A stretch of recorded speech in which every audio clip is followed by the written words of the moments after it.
بالله من شرور أنفسنا وسيئات أعمالنا من يهده الله فلا مضل له ومن يضلل فلن تجد له وليا مرشدا فبنعمته تتم الصالحات وبه تغفر الذنوب نحمدك اللهم حمدا حامدين ونشكرك شكرا شاكرين على كل نعمك التي أعطانا إياه أشهد أن لا إله إلا الله وحده لا شريك له له الملك وله الحمد وهو على كل شيء قدير وأشهد أن محمدا عبده ورسوله الذي بلغ الرسالة وأدى الأمانة ونصح الأمة وتركنا بعضه على محجة البيضاء ليلها كنهارها صلوات الله وسلامه عليه وعلى آله وأصحابه أجمعين أما بعد عباد الله يقول الحق تبارك وتعالى في كتابه الكريم بعد أعوذ بالله من الشيطان الرجيم يا أيها الذين آمنوا اتقوا الله حق تقاته ولا تموتن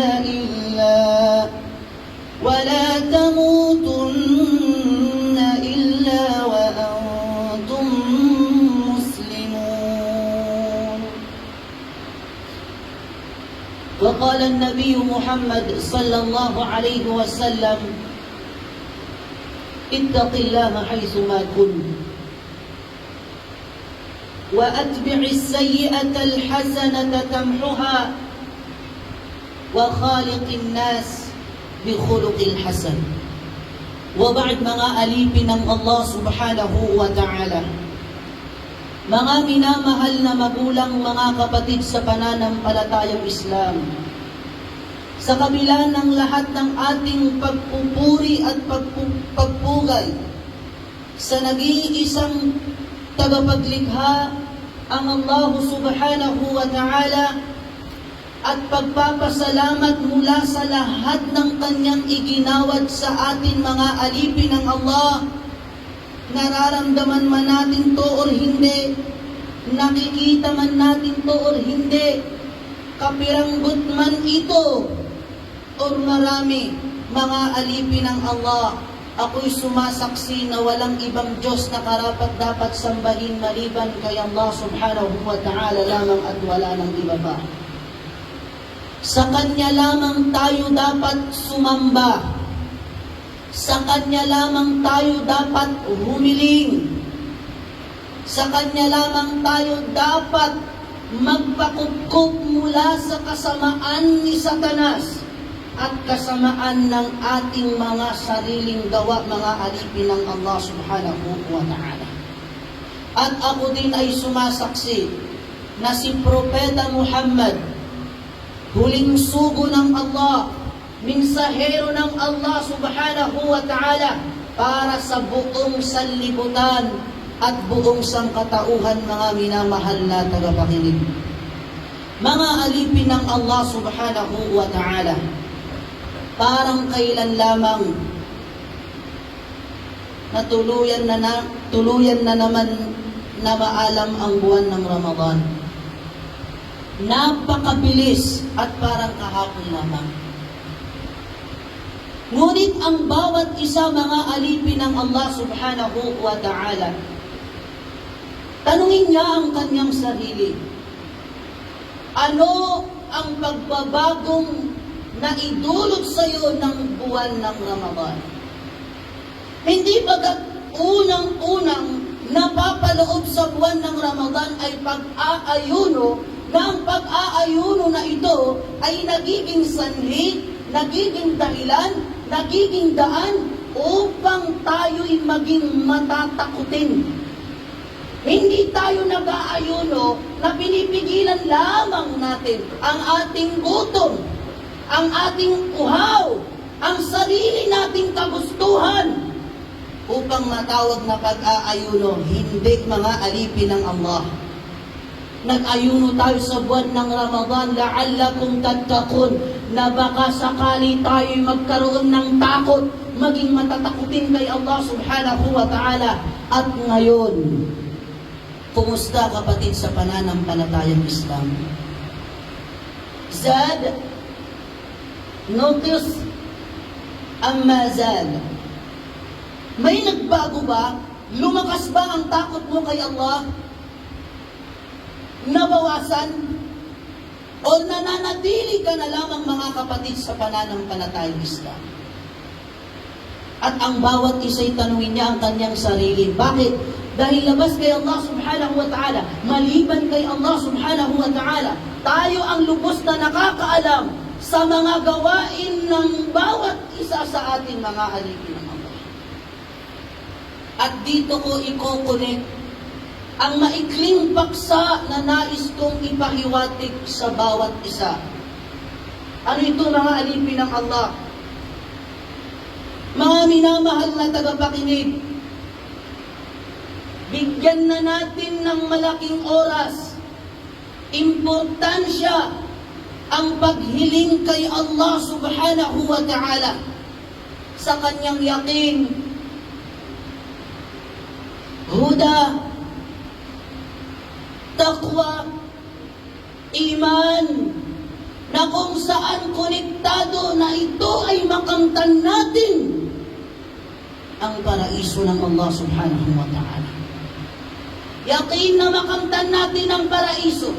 Takot upang makamtan natin ang paraiso. Iman na hindi kinakaya ng ating mga gawaing masama upang makamtan natin ang paraiso. Mga mabubuting gawa upang makamtan natin ang paraiso. Bakit, mga alipin ng Allah? Dahil ang kahilingan, ang pagdudua, ang tanging silbi lamang neto'y buhay pa tayo sa mundong ito. Dahil sumpaman kay Allah, pag tayo'y nadatnan ng kamatayan, wala nang saysay ang kahilingan ng bawat isa sa atin. Iban na lamang sa mga taong mananampalatayang makakapasok ng paraiso. Mga alipin ng Allah, anong hinihiling mo ngayon kay Allah? Bigyan mo ng importansya. Hilingin mo kay Allah ang paraiso niya. Hilingin mo na kay Allah na palakasin ang iyong takot, iman, ibadah, yakin. Bakit? Dahil baka masali tayo sa mga taong ito na tunay na magsisisi sa araw ng paghuhukom. Isipin mo, mga kapatid, sa pananampalatayang Islam, inaunay naman sa Allah subhanahu wa ta'ala. Kapitulo yan sa Quran. Sinabi ni Allah sa marangal na Quran, Ud'uni astajib lakum. Sabi ng Allah subhanahu wa ta'ala, pamangnikan urakong natin ko Allah, humiling kayo sa akin. Ang Allah mismo na siyang tumatanggap ng lahat ng ating kahilingan. Siya pa mismo ang nagsasabi, humiling tayo sa Kanya. Dahil ibibigay at igagawad sa atin ni Allah ang lahat ng ating kahilingan. Bakit? Dahil pag tayo'y nadatnan ng kamatayan, wala nang saysay ang bawat kahilingan ng bawat isa sa atin. Sabi ng Allah, humiling kayo at aking igagawad, ngunit walang humihiling. May humihiling man, gumagawa ng dahilan upang hindi tanggapin ng Allah sa kanya ang kanyang kahilingan. Subhanallah. Sa ibang ayat, sabi ng Allah subhanahu wa ta'ala, فإذا سألك عبادي عني قريب أجيب دعوة الداع إذا دعان فليستجيبوا لي وليؤمنوا بي لعلهم يرشدون. Sabi ng Allah, O Muhammad, kung ako'y tatanungin ng mga tao patungkol sa akin, hindi qarib, tunay na ako'y malapit lamang sa kanila. Ujibu da'wat ad-da'i idha da'an, tunay na aking iginagawad ang kahilingan ng aking alipin kapag siya ay humihiling sa akin. Kaya hayaan mo sila, O Muhammad, na humiling sa akin at manampalataya sa akin, sabi ng Allah subhanahu wa ta'ala. Baka sakali na sila ay maturuan, baka sakali na sila ay magabayan, mga alipin ng Allah subhanahu wa ta'ala. Ngunit walang kumakausap at humihiling kay Allah. Binabaliwala lamang nila ang paghiling kay Allah. After ng sala, imbes na umupo ka muna ng ilang minuto at mag-adhkar, mag-alaala kay Allah, diretsong nagpapasiklaban paunahan sa pinto kung sinong mauunang lumabas. Hindi nila kinakausap ang Allah subhanahu wa ta'ala. Sinabi ng Propeta Muhammad sallallahu alaihi wasallam, Inna Rabbakum hayyun karimun yastahi min abdihi idha rafa'a ilayhi yadayhi ay yaruddahuma sifran khaibatin.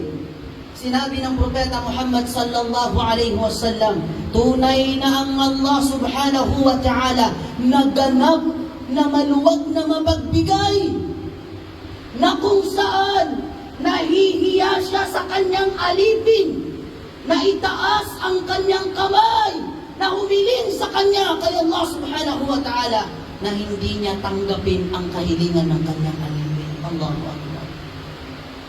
Inauna mga ulipin wallah, inutano iniditiro akantano sa muta. Bakit natin ito sinasabi o binabanggit sa mga oras na ito?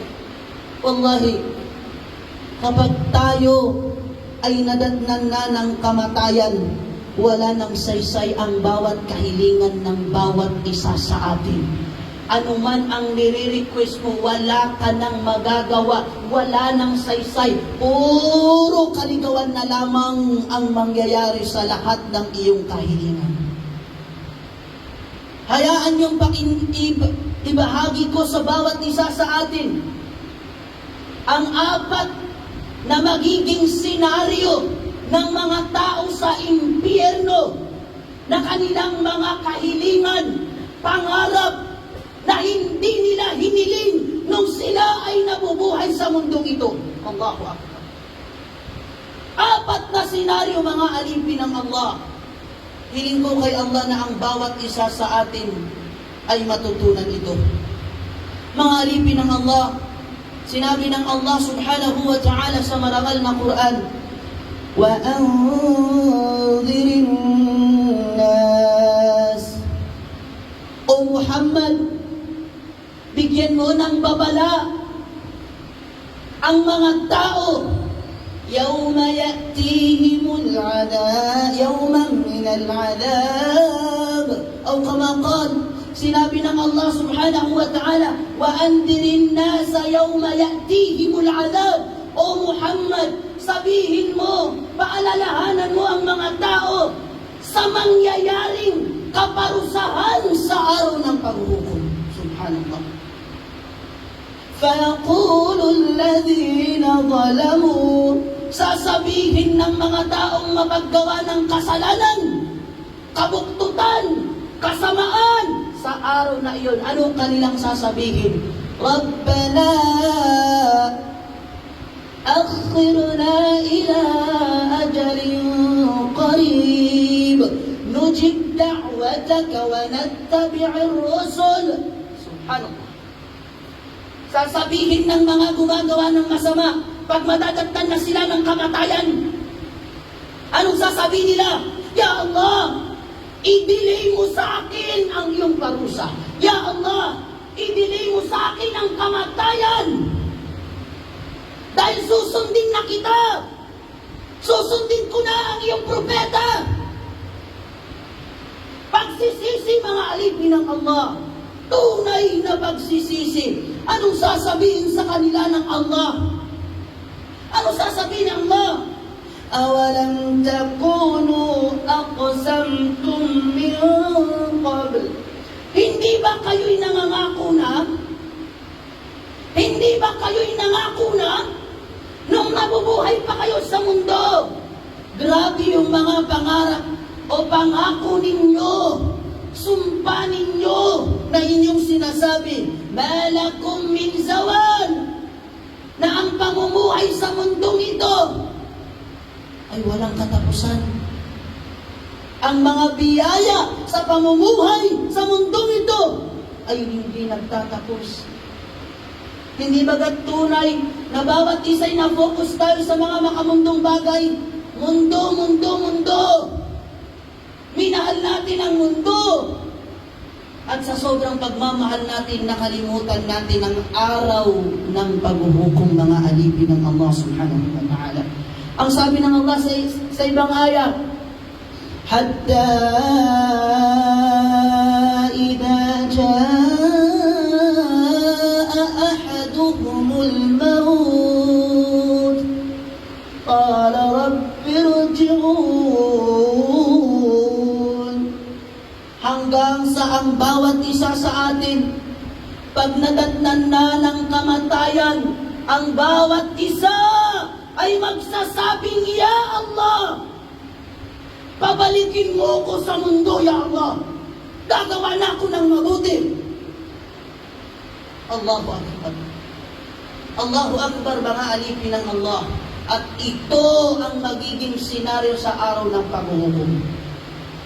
Unang mangyayari, mga alipin ng Allah, ang mga tao sa impyerno, na'udhu billahi min dhalik, ilayo nawa tayo ni Allah subhanahu wa ta'ala.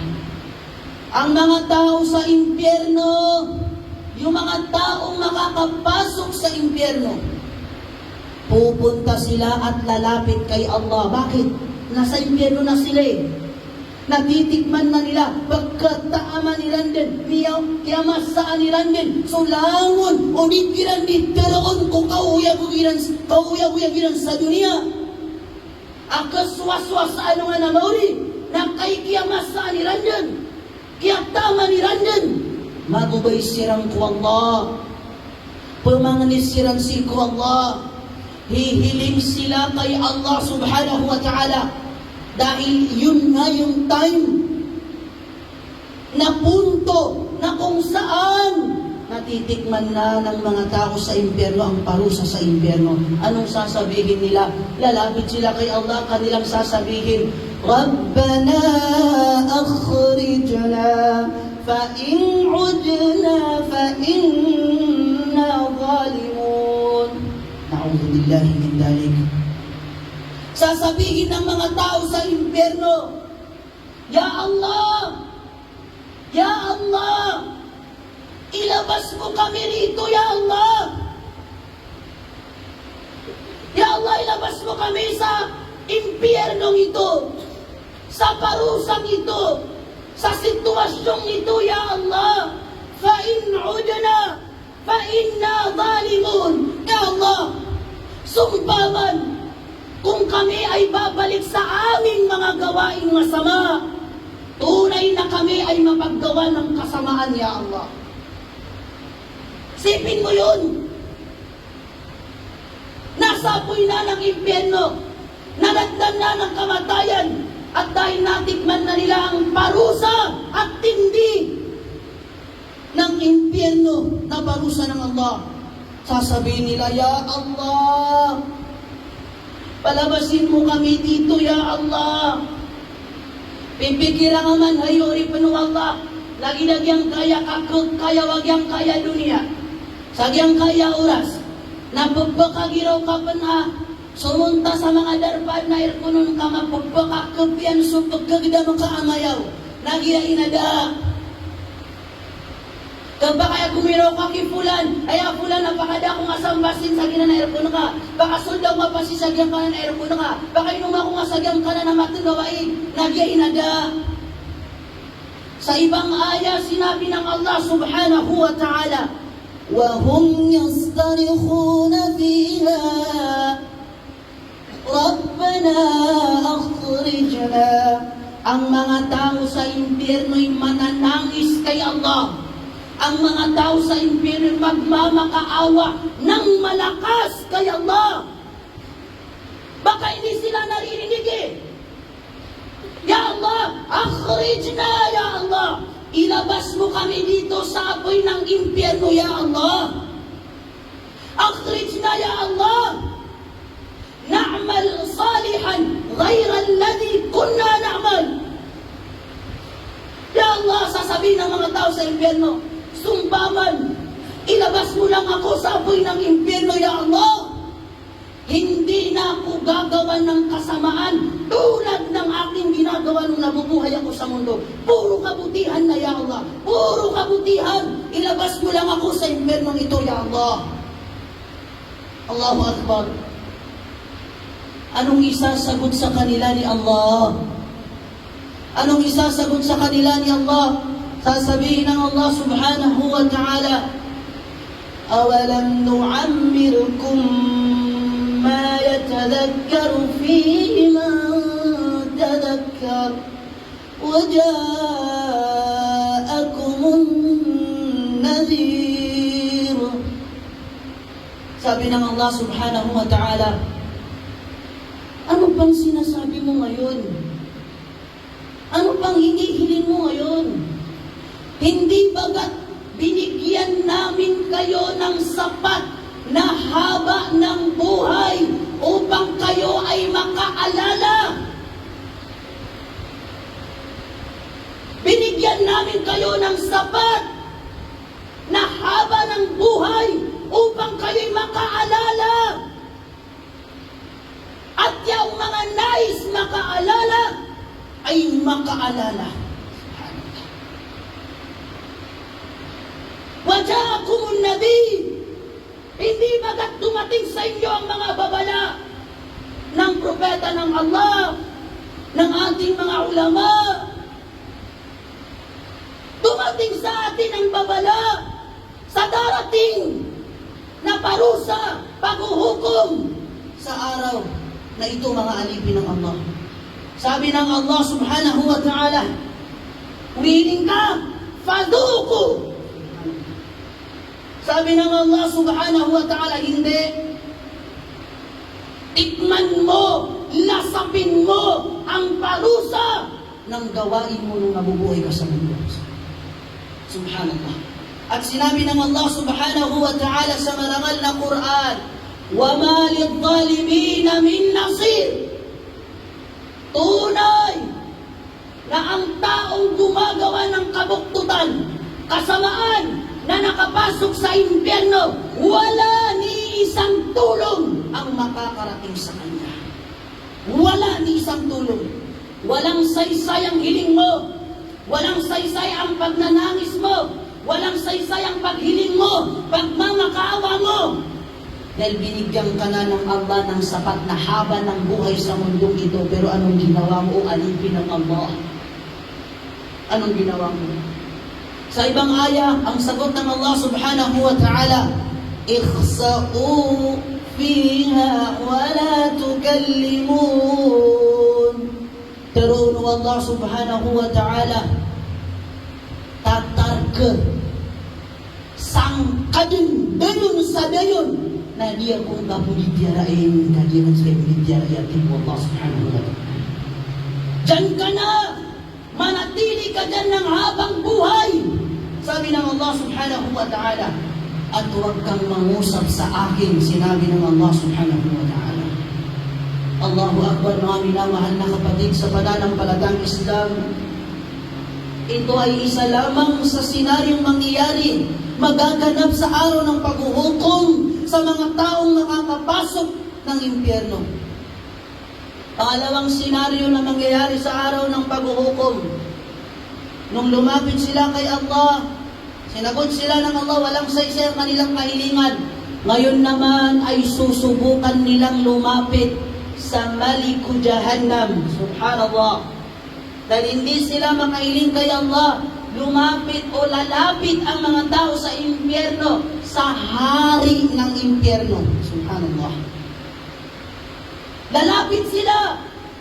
Magbabaka sakali sila. Malakas ka kay Allah. Baka sakaling tulungan mo kami. Anong sasabihin nila? Nabanggit sa marangal na Quran. Sinabi ng Allah subhanahu wa ta'ala, وَنَادَوْا يَا مَلِكُ لِيَقْضِيَ عَلَيْنَا رَبُّكَ. Ang mga tao sa impyerno, sasabihin nila kay Allah, sasabihin nila sa hari ng impyerno, ay tinalaga ng Allah subhanahu wa ta'ala.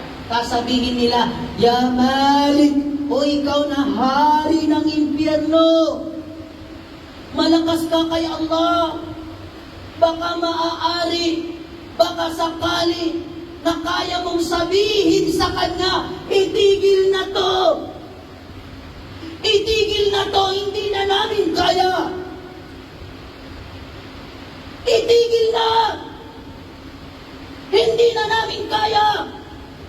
Nagbabaka sakali sila sa hari ng impyerno. Pero anong sagot sa kanila ng tao, ng hari ng impyerno?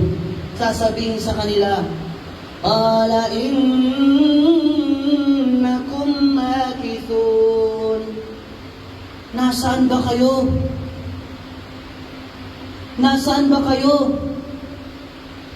Nasa impyerno kayo. Walang saysay ang inyong mga kahilingan. Innakum makithun. Tunay na dito na kayo panghabang buhay. La yamutu fiha wa la yahya. Walang mabubuhay dito at walang mamamatay. Dahil habang buhay, natitikman ninyo at lalasapin ninyo ang apoy ng impyerno na kasalukuyan meron kayo ngayon, sabi ng mahari ng impyerno. Hindi bagat nabanggit sa marangal na Quran, Kullama nadijat juluduhum baddalnahum juludan ghayraha liyadukul adab. Hindi bagat sinabi ng Allah sa marangal na Quran, Kullama, sa tuwing napupudpud na, mauubos na ang kapal ng kanilang mga balat sa tindi ng apoy ng impyerno, papalitan muli namin ng napakakapal na balat. Liyadukul adab, para lamang malasak nila ng tunay ang bagsik, sakit ng apoy ng impyerno, mga alipin ng Allah subhanahu wa ta'ala. Na'udhu billahi min dhalik. Ilayo tayo dito ng Allah subhanahu wa ta'ala. Ikatlo, mga alipin ng Allah na senaryo, ang mga tao sa impyerno ay lumapit kay Allah, hindi sila napagbigyan. Lumapit sa hari ng impyerno, hindi sila napagbigyan. Ngayon naman ay lalapit sila sa mga security ng impyerno, mga anghel ng Allah, mga malaika ng impyerno. Lalapit sila. Anong sasabihin nila, mga alipin ng Allah? Kanilang sasabihin, nabanggit sa marangal na Quran, وَقَالَ الَّذِينَ فِي النَّارِ لِخَزَنَةِ جَهَنَّمَ ادْعُوا رَبَّكُمْ يُخَفِّفْ عَنَّا يَوْمًا مِنَ الْعَذَابِ. Inauna sumangataw ko naraka, na kay miyatang kadirandan adad na baliw pangdiran.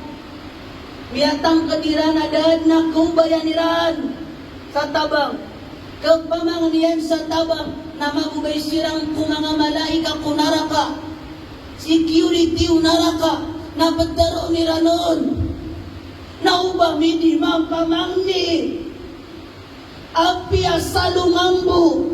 Akad na kanain ay bakapyan na ginawa mi. Sa lumambo. Dahil ang mga tao sa impyerno, napagtanto nila na hindi na sila makakaalis doon.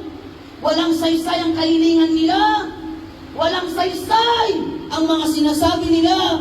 Sinabi nila o hihilingin nila baka sakali sa mga anghel ng impyerno, malakas kayo kay Allah. Hindi ba? Baka pwede na hilingin nyo kay Allah, matigil lamang ito ng kahit isang araw lamang. Isang araw lamang, magiging masaya na kami. Subhanallah. Pangilubas silang sa ikapipla ginawairan. Yang kaya dunia, na along ang buhay patay tanong kayo niyan. Na panalamat ka kan panapagkapasan kami pagpakapiya ginawang ka. Nag-iinadya.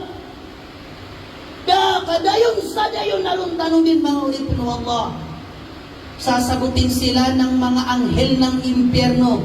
Kanilang sasabihin, awalam taku ta'tikum rusulukum bil bayinat. Qalu bala. Qalu fad'u. Wa ma du'aul kafirina illa fi dhalal. Subhanallah. Sasabihin ng mga anghel sa impyerno, anong nangyari sa inyo? Anong nangyari? Hindi ba dumating sa inyo ang paalala? Mga salita ng Propeta Muhammad sallallahu alaihi wasallam, mga sugo ng Allah, yung mga babala nila, hindi ba dumating